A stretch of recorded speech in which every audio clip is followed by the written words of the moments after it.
So the reaction to CPRX in the community has been absolutely mind-blowing. We've had just record user registration numbers in India, Turkey, Bangladesh, Philippines, South America, and of course, the United States and Canada, and the list goes on and on. Super excited about the response to this. And I know that on the support side, by the way, many of you have been waiting for CPRX reward payouts. It is taking up to 2 weeks, maybe even 15 days in some cases to pay out CPRX rewards. Please don't ping support if you haven't gotten your reward. You will get paid if you've fulfilled the requirements as a referral with your deposit. So please don't email support if you're still waiting for a couple of weeks for your CPRX payout. It is coming, okay? But we've had so many new registrations, it is taking the systems longer to process the payout. All right, so we have an update for those of you in the US who wire money into Abra. In the latest release of the product, we rolled out a new and improved process for wire transfers. It's much easier. It looks like a normal bank wire now. When customers initiate a bank wire in the app, they'll see their funds in their Abra account as a stablecoin in usually 48 hours or less. So before this change, you used to have to put this Q code in the notes section of the app. That is gone now.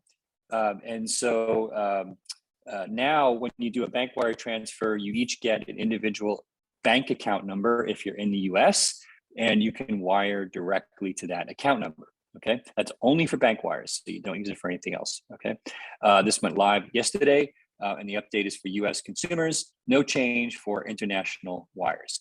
Now, speaking of adding money to your Abra app, I don't know if you know this, we have a section on our webpage called buy.abra.com.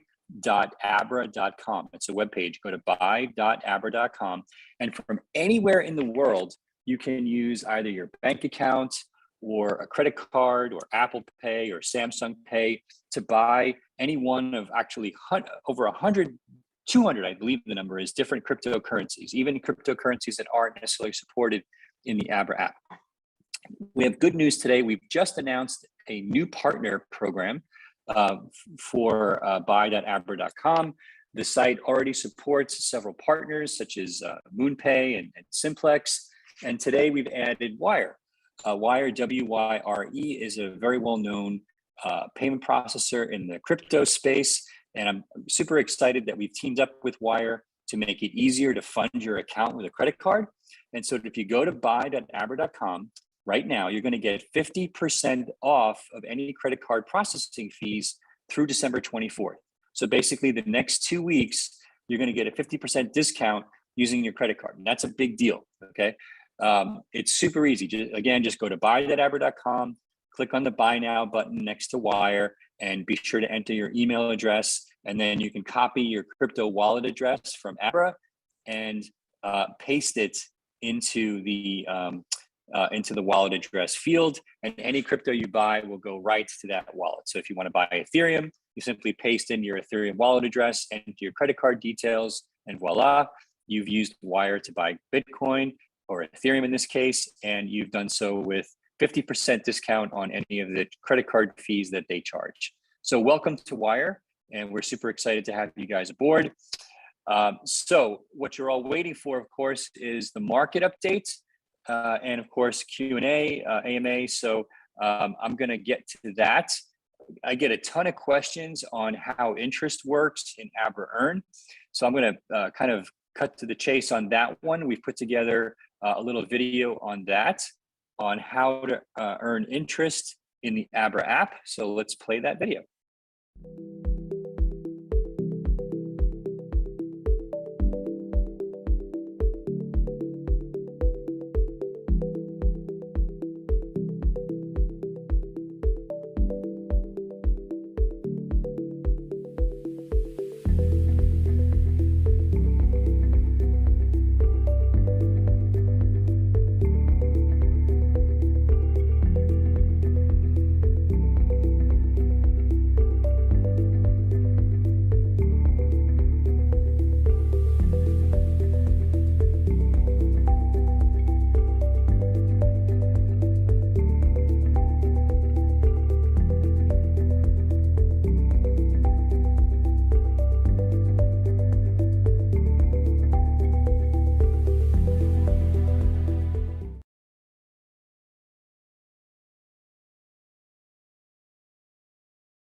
All right, welcome back. So let's get into some market analysis. Fantastic newsletter from Will Clemente at Blockware this morning.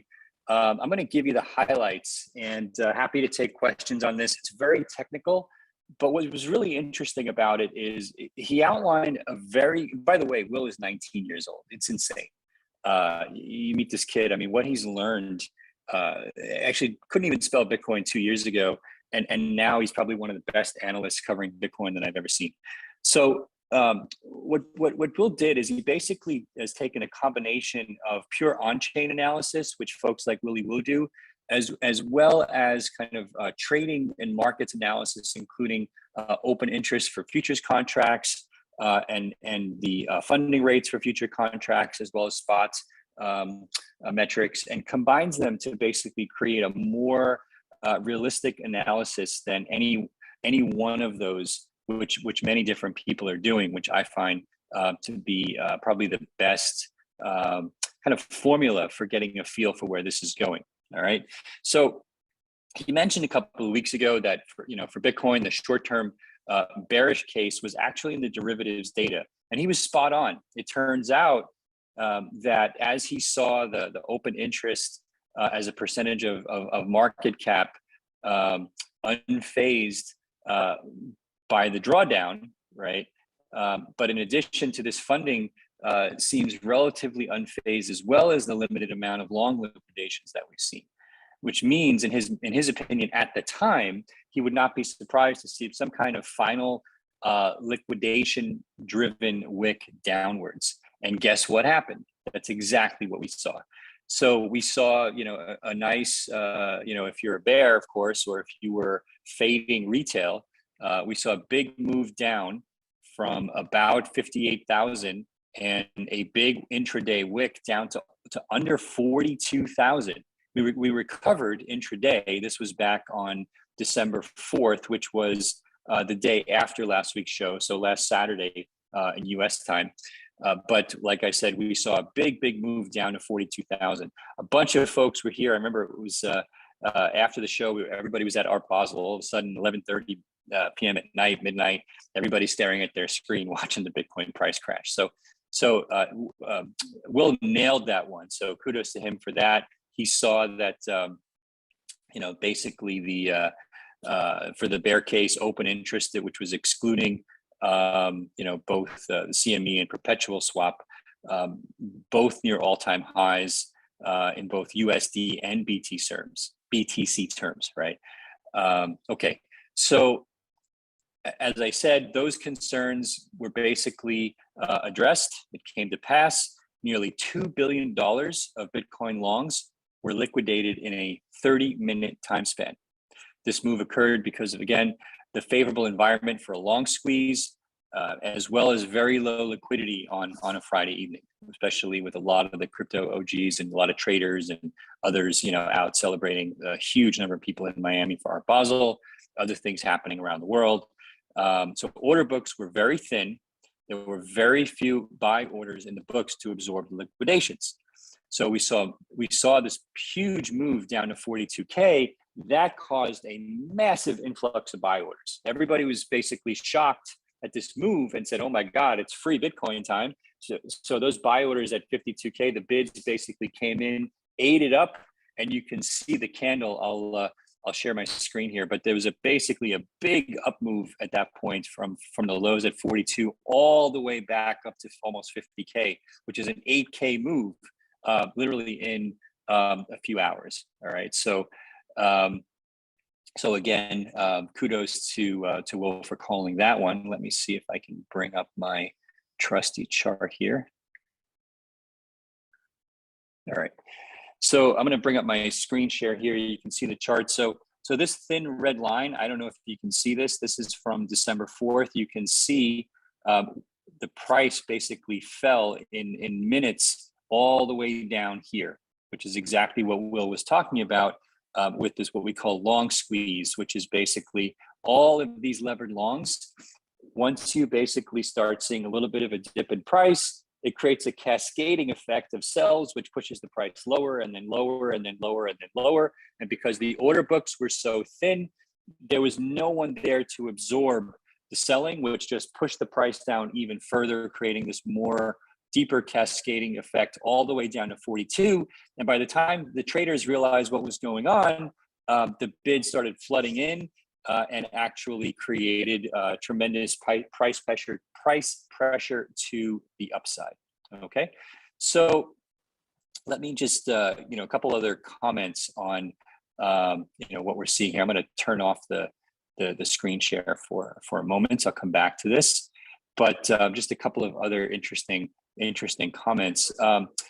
So not only did we see a healthy cleanup in the derivatives data, but we've seen a reset of perpetual future open interest dominance. So what does this mean? This compares the open interest of the futures contracts relative to Bitcoin's market cap. So as Will puts it, this is to serve as kind of a proxy of how driven the market is by spot. So once everything got flushed out last Friday night, we reset to the lowest value of this open interest dominance since last May. This means that the market is basically being driven by spot prices right now. And in my opinion, that's very healthy because it's no longer being driven by effectively any type of leveraged buy orders. And that's what you want at the beginning of a healthy run up, because you start to get way more fear into the system. It's like I use this analogy with you many times of the rubber band winding up. So the second metric that he talked about that's had us cautious is this long short ratio, right? There's a short for every long and a long for every short in the futures markets. Okay, this looks at the number of accounts net long and the number of accounts net short. The idea is that you want to generally be on the opposite side of what the consensus is doing, because if everybody is on the bus, as they say, there's no one else to get on the bus. So if all the buyers are already bought, then effectively you only have net sellers remaining.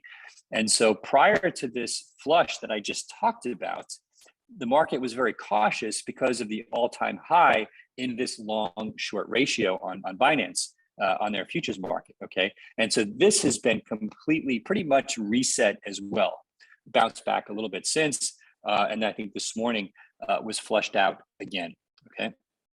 And then lastly, he talks about the funding rates, which is based on the premium, which is the difference between the price between the perpetual contract and the weighted spot index price. And basically it's a mechanism that incentivizes market participants to keep the contract pegged to that index price by basically paying somebody for taking the other side of the trade, because there's never exactly the same number of buyers and sellers who want to pay the same price.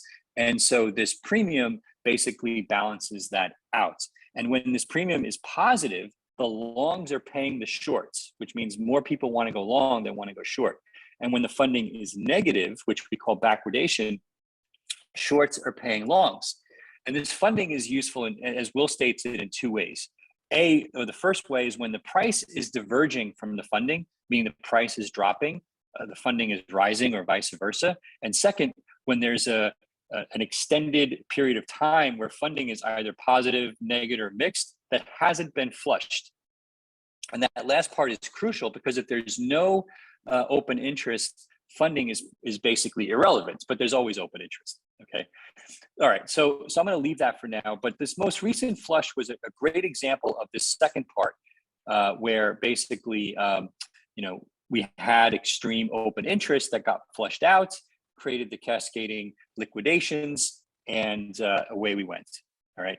During that liquidation, what's really interesting is we actually saw the funding go from positive to negative. So longs were paying shorts. Now shorts are paying longs because now more people want to go short, right? So it's pretty rare that you'll see in the Bitcoin world, the future price go below the spot price, which is effectively what happens when shorts are paying longs. However, we did see this negative funding rate for a couple of days. And so if you're a bull, you actually want to see that negative funding rate sustain for a while, because what it tells you, it's like that rubber band winding analogy that I keep giving. When it's negative, or when the markets are bearish, that means that the rubber band is winding for a potential short squeeze to the upside. And usually, like I said, if too many retail investors start to get too bearish, it's a good sign that the market's about to go much, much higher. All right. So he also goes in depth into some on-chain dynamics. And but the bottom line is actually consistent with what I told you last week. I use that magic number of 53,000, and I'm going to bring back up my charts again.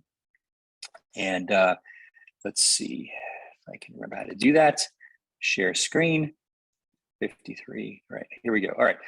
So there's this kind of line in the sand for on-chain analysis right now, which is around 53,000, which also happens to be the swing low from the previous move down, which happens to basically show some on-chain analysis. From an on-chain analysis perspective, it's a number that basically is the line in the sand between bulls and bears in terms of the average price that entrants into crypto have paid over the last big run up. And so if we don't get back over that 53 price, we are effectively going to stay in either sideways or bearish territory for quite a while, in my opinion. But if we can recover in that 53 to 55K range, I think we're basically back in business. And it may take a few weeks to do that. So I think all bets may be off for a dramatic rise in December. Hey, we've got 20 days to go. And if you go back to the 2017 run up, when we had a big pullback in late November, early December, we screamed higher, by a factor of almost 3x in the price of Bitcoin in the last few weeks of the year. So it's not out of the question that it could still happen. But right now, if I was to, kind of give you my reading of these tea leaves, it looks like we're in for some either sideways action or maybe even a little bit more pain to the downside before we get there. But the key is we need to retake this 53K level. Now, Ethereum, on the other hand, is looking significantly more bullish, right? Ethereum, now, if you didn't know anything about what happened with Bitcoin and you were just looking at Ethereum and you were reading the charts, you'd say, wow, look at this run up in price, right? Swing high to almost 4,000, healthy pullback, another swing high to 4,800, pullback. We're now in a standard accumulation pattern, right? And we're at the bottom of that channel. So if we don't know how long we're going to be in that channel, but it really looks very, very healthy. Totally different reading from Bitcoin, actually, which I find very interesting. Okay, so unclear who's going to lead here. Is Bitcoin going to lead Ethereum? Is Ethereum going to lead Bitcoin? Or are they going to diverge? They've never really totally diverged. Usually, if right now, when Bitcoin is going up more. And when Bitcoin is coming down, Ethereum is kind of consolidating, which more or less been true for the last 6 months or so from what I can see here in the data. All right. So we've got a whole bunch of other news on the altcoin front. Many of you have been asking about, do I think the run up in Wax is done? Wax is basically up. Well, the high basically went from 9 cents to almost $1, which is about a 10x run. It's basically in this consolidation pattern after a 50% pullback from these crazy highs, which more or less happened over a 1 month period. Is this a consolidation to continue higher? Meaning this would have been a kind of a short-term swing low on the way to new highs, or is it a break on the way down? It's impossible to say because it looks like Wax is going to be driven by. It looks like Wax is going to be driven by Ethereum. So in general, it looks bullish to me because the run up was just too big. And I think that basically this is a consolidation on a log scale for exponential growth, which means it could be in a protracted accumulation phase going all the way out to maybe January or February.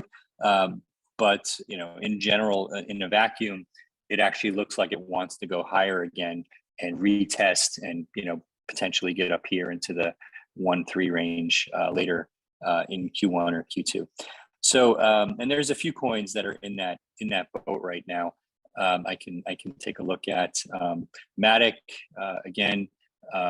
Looks very bullish. Actually, looks even more bullish than Ethereum. Look at this channel from late July, new high,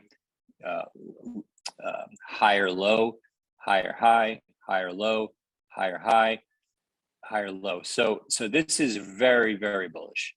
And so if I was just trading on technicals, which I don't, only I use it to make short-term decisions, I would be extremely bullish on Matic. Luna, same. Look at that run up. It's crazy. It's gone from 5 to the high was in the 80s, which is over 15x, and it's pulled back to 63, but it looks like it's consolidating. Unclear if it's going to basically, I think what similar to Wax, I think it'll follow Ethereum when there's another altcoin season. So if Ethereum jumps, Luna and Matic will jump even more. So super interesting what's going on there. I can, if there's specific coins you all want to talk about in the Q&A, please throw them out. We'll take a look. But again, I think the bottom line is that we've got this big tug of war going on right now between the bulls and the bears on the Bitcoin side. We need to retake 53,000 so that the people who are long-term holders don't get scared and start pushing their Bitcoin back into the exchanges to sell in order to minimize losses. So that's the big risk right now, in my opinion. Okay. Yeah.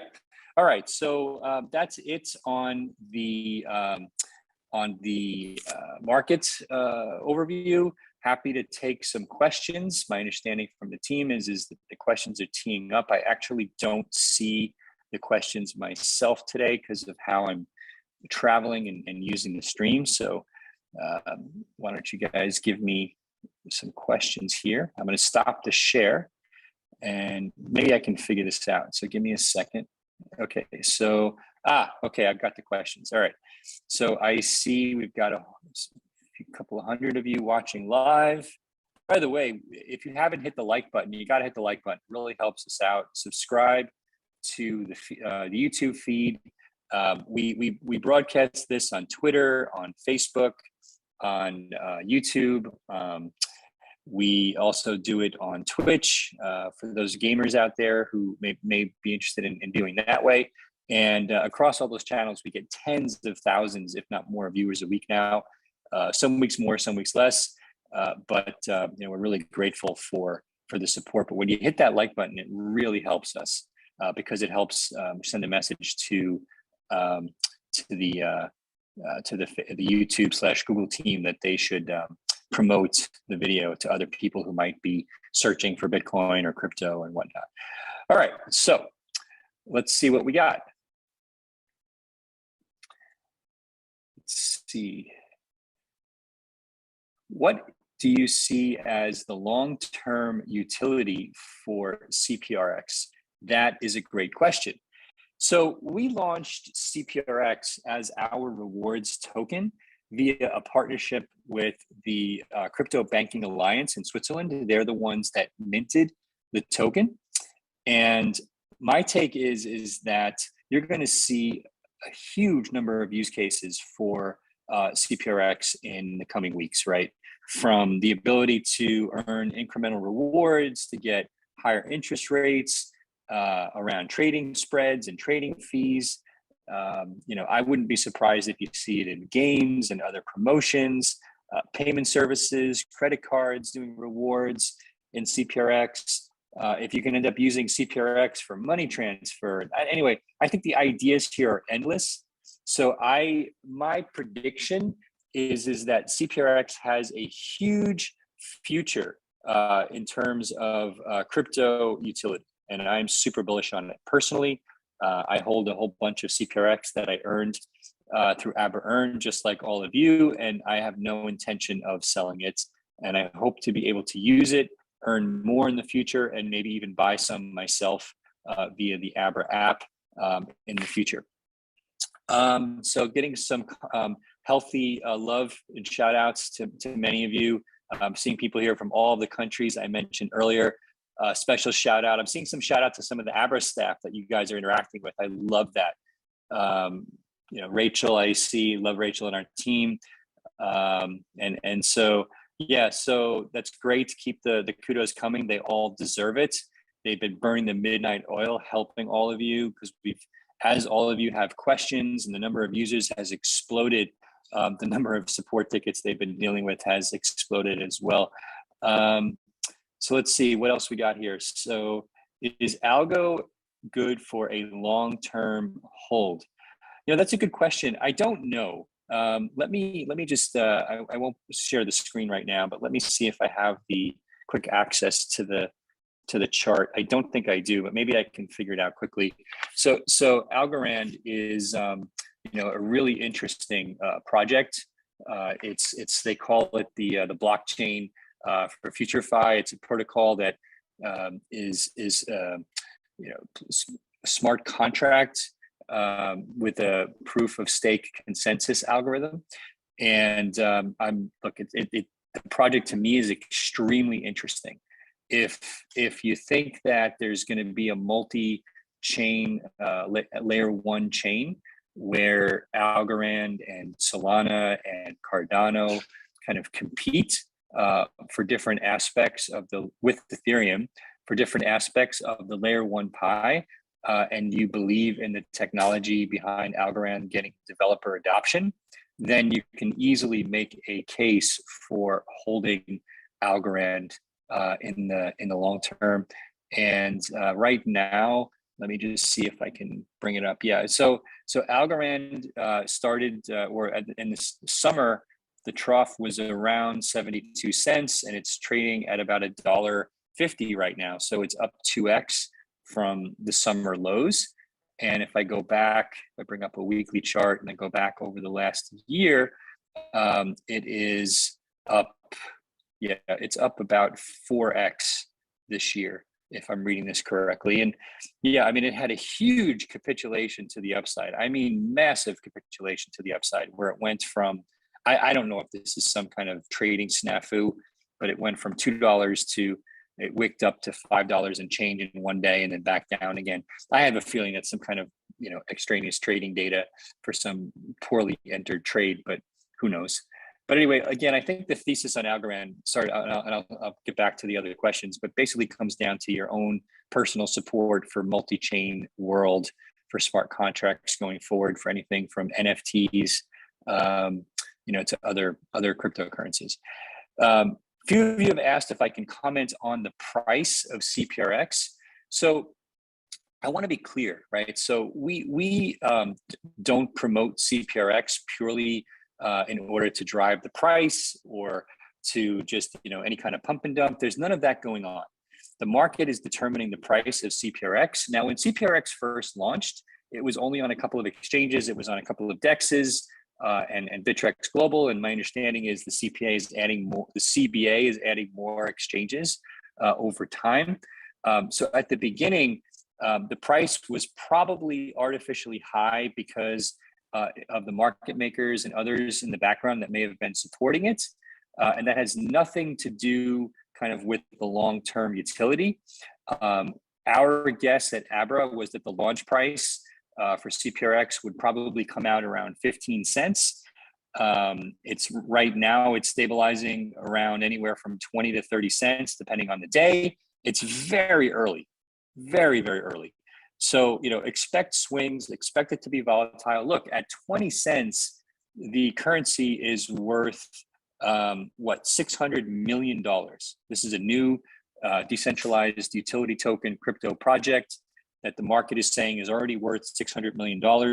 If you believe, like I do, in the utility of this thing, who knows where it could go? But I think it's super interesting as a token project. And I can tell you that we at Abra are not only fully committed to CPRX, I mean fully committed. We're all in. We have some awesome announcements coming around the bend that will take advantage of CPRX to an even bigger degree than we have announced so far. Okay, so I don't shill tokens, and that includes our own rewards token. I give you facts as best I can, and I'm telling you we're all in as it relates to supporting CPRX. Okay, so don't ask me about dumping. Don't ask me about pumping. ask me about why it's interesting or not, or maybe I have a price prediction for you, but if usually I don't. If I do, I'll give it to you. If I don't, I'll tell you. Okay. All right. So let's see, what else do we have? These hours fly by every week. I just can't believe how fast they go by, partially because you all ask really interesting questions and there's so much happening in the world right now. But it's just amazing to me how fast it goes every week. I try to talk slowly to get it all out, but sometimes the New Yorker in me comes through. So if I talk too fast, feel free to complain that I should slow down. All right, so we would love to see more projects like NFTs on Abra. What say you, Bill? Bill says he would love to see more projects like NFTs in Abra as well. And stay tuned. We have been ramping up our product team at Abra enormously. The team is like, I think it's like 10x bigger now than it was at the beginning of COVID. And we keep adding more people. And the quality of people in our product and engineering team is unparalleled in the space. I am more bullish on the future of our product roadmap now than I was even when we were first getting started. And so I just personally, as a user of Abra, I'm super excited about what I know is coming down the pipe. And I wish I could give it all to you today, but there's only so many hours in the day, and the team is pushing the envelope to get you this great stuff as fast as they can. But yes, I would love to see NFT support. I'd love to see DeFi support. There's a whole bunch of other things. I would love to see cards that, I get 10 questions every week at least about when is there going to be an Abra card. So yeah, so all of these things are things we think long and hard about. And I promise you that 2022 is going to be a phenomenal year from Abra on the product front. All right, let's see, more questions about CPRX price. As I said, I think it's super early, and we'll see what happens. Any update on new tokens being added to Abra? No, we constantly are looking with our partners, particularly Bittrex, at new tokens. I would love to get Solana and Shiba Inu into the Abra app as soon as possible.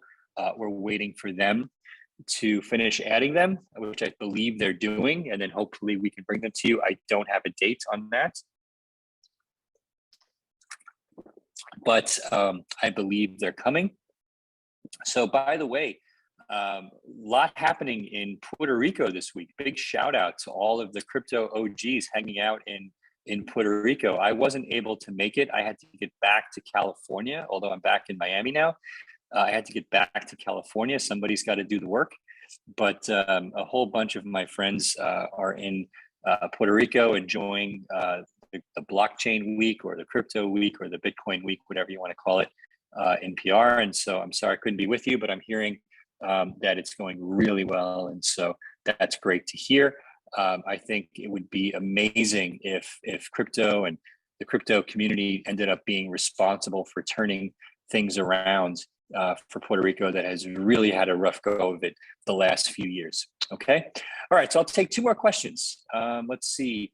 Yeah, I'm seeing a lot more questions about CPRX payouts and pending rewards. As I mentioned at the beginning of the show, it's taking us about 2 weeks, 2 to 3 weeks to catch up on CPRX payouts. Just be patient, and we will get you those payouts. People asking for my thoughts on XRP. I'll tell you a couple of things. Ripple is not going anywhere. They're not backing down in this lawsuit. If it settles, if they win, or if it settles, you're going to see a massive spike in the price of XRP. You could see a sell the news scenario after that, but if there's any rumor at all that there's going to be a settlement, I predict the price of XRP will spike big time. Right now, I have a lot of questions about Ripple's commitment to the utility of XRP, which I haven't really seen much over the last couple of years. And a lot of the remittance use cases they're working on have gone away, but people trade it, people hold it. The price will spike if there's either a settlement or a rumor of a settlement or a dismissal. If for whatever reason Ripple loses and they're subject to shareholder lawsuits, I wouldn't be surprised if the price goes in the other direction. That's my feeling on XRP. For those of you who are curious, since I got a few questions on that, I don't trade XRP, by the way. I don't hold XRP, which was a follow-up question that I got. Sorry about that. And I'll take one more question. Does Abra have, okay, so here's a question about interest rates. How do Abra's rates compare to your competitors? And by that, I assume you mean the Abra earn rates.